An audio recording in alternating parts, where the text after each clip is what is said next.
और सबसे अहम खबर के महाराष्ट्र के सियासत और ऑपरेशन टाइगर को लेकर महाराष्ट्र की राजनीति में एक बार फिर से सियासी तूफान मचा हुआ है। उद्धव ठाकरे की पार्टी शिवसेना यूबीटी एक बार फिर से टूट के कगार पर है। उद्धव की पार्टी के 6 सांसद पाला बदलने को लेकर तैयार हैं। महाराष्ट्र के सियासत में एक बार फिर से उद्धव ठाकरे को बड़ा सियासी झटका लगने वाला है। मिली जानकारी के अनुसार शिवसेना यूबीटी के 9 लोकसभा सांसदों में से 6 सांसदों ने उद्धव ठाकरे का साथ छोड़कर अलग अपना गुट बनाने के लिए बड़ा फैसला ले लिया है। शिवसेना यूबीटी के 6 सांसदों ने लोकसभा स्पीकर ओम बिरला को पत्र सौंप दिया है। हालांकि स्पीकर को दिए पत्र में क्या लिखा है यह भी साफ नहीं हो पाया। उसमें संजय यादव, संजय देशमुख, नागेश पाटिल अष्टकर और ओम राजे निंबालकर, भाऊ साहेब और संजय दीना पाटिल शामिल है। वहीं शिवसेना यूबीटी के टिकट पर जीत कर आए 9 सांसदों में से 6 सांसद एक साथ आ गए हैं, तो 3 सांसद अभी भी उद्धव ठाकरे के साथ खड़े हैं। यूबीटी में बगावत की अटकलों के बीच दिल्ली में संजय राउत के आवास पर प्रेस कॉन्फ्रेंस में अरविंद सावंत और चीफ व्हिप अनिल देसाई और नासिक के सांसद राजा भाऊ मौजूद थे। इस तरह शिवसेना यूबीटी के 9 में से 3 लोकसभा सांसदों के पहुंचते 6 सांसद नहीं थे। इसका सीधा मतलब ये निकाला जा रहा है कि उद्धव के पार्टी में टूट का खतरा बढ़ता जा रहा है। राउत ने कहा है कि हमारे सांसद शिवसेना के चुनाव चिन्ह मशाल पर चुने गए, जिसके नेता उद्धव ठाकरे हैं, वो पीएम मोदी के नाम पर नहीं जीते हैं। तमाम आरोप संजय राउत ने लगाए हैं। ऐसे में इसके साथ उन्होंने ये भी कहा है कि अब कोई भी पाला बदलता है तो हम किसी को भी छोड़ने वाले नहीं हैं। अगर जिन्हें जाना है वो इस्तीफा दे सकते हैं और उसके बाद कहीं भी जा सकते हैं। तो इससे साफ है कि उद्धव के पार्टी में टूट का खतरा टला नहीं है। क्या कुछ कहा है संजय राउत ने, चलिए आपको सुनवाते हैं। दूसरी बात है कि ये सब लोग शिवसेना पार्टी के मशाल चिन्ह के ऊपर चुनकर आए हैं। हाँ, उद्धव बाला साहब ठाकरे ये पार्टी है। मोदी जी के चेहरे पर नहीं या शिंदे जी के चेहरे पर नहीं चुनकर आए हैं। ये उद्धव बाला साहब ठाकरे जी और बाला साहब ठाकरे जी के चेहरे पर लोगों ने उनको वोट दिया है। अगर कोई बेईमानी करता है तो याद रखिए 15-15 करोड़ कल रात को दिया, पैसा पहुंच गया, ऐसा मुझे इन्फॉर्मेशन है। और बाद में चार्टर फ्लैट में बैठे, पहले पैसा हाथ में दे दो, वो पैसा लिया है लोगों ने, और बाद में चार्टर फ्लाइट दिया। नांदेड़ से, पुणे से, 3 जगह से चार्टर फ्लाइट। तो अभी कल हमारी पार्लियामेंट्री पार्टी की मीटिंग है। हमने सबको व्हिप दिया है, जारी किया है अरविंद जी ने और अनिल जी ने, और कल 11 बजे हमारी मीटिंग है। मीटिंग के बाद हम तय करेंगे। लोकसभा स्पीकर को पार्टी के तरफ से एक खत लिखा है, अरविंद जी ने, गठ नेता है, तो उनके बाद हम। और इस खबर पर अधिक जानकारी के साथ हमारी संवाददाता रिया राय हमारे साथ जुड़ चुकी हैं। रिया, महाराष्ट्र की राजनीति में एक बार फिर से उथल पुथल देखा जा रहा है। शिवसेना यूबीटी में टूट की आशंका जताई जा रही, कहा जा रहा है जो 6 सांसद हैं शिंदे के साथ जा सकते हैं। क्या तस्वीरें निकलकर सामने आ रही, क्योंकि हलचल लगातार बढ़ती जा रही है। रिया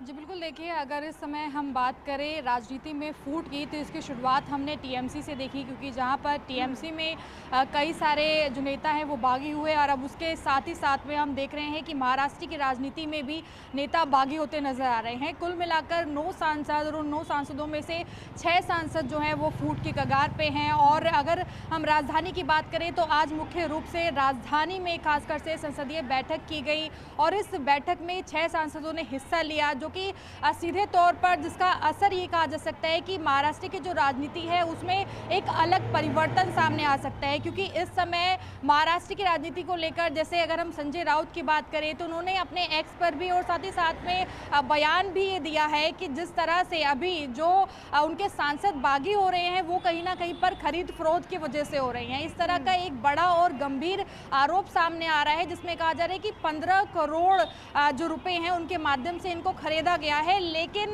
किसी भी तरीके की जो सख्ती है वो पार्टी की ओर से नहीं है। जिसे जाना है वो जा सकता है, लेकिन उनके लिए वो बात ज़रूर कहना चाहते हैं कि जिस तरह से हमेशा से बाला साहब ठाकरे का महाराष्ट्र के अंदर नेतृत्व रहा है, उनके चेहरे का नेतृत्व रहा है और जनता के बीच में जिस तरह से उनकी छवि रही है, उसको कहीं ना कहीं पर वो याद करेंगे और जो भी बागी होगा वो कहीं ना कहीं पर बाद में जाकर पछताएगा। लेकिन दूसरी तरफ अगर हम एंगल देखें तो एनडीए को इससे ज़रूर मजबूती मिल रही है, क्योंकि टीएमसी के इतने सारे जो नेता बागी हुए, अब उसके बाद अगर हम देखेंगे शिवसेना के नेता जब इस तरह से 6 सांसद जब बागी होंगे तो कहीं ना कहीं पर एनडीए को पूर्ण समर्थन मिलेगा। क्योंकि देखिए सदन में जब महिला आरक्षण बिल की भी बात की गई थी तो पूर्ण समर्थन जो है वो कहीं ना कहीं पर नहीं मिला था, क्योंकि वोट बहुत कम था। और ऐसे में अगर इतनी बड़ी मात्रा में चाहे वो टीएमसी हो चाहे वो शिवसेना हो, अगर एनडीए को अपनी बढ़त मिलती है तो इस बिल को भी आगे तक ले जाने में काफ़ी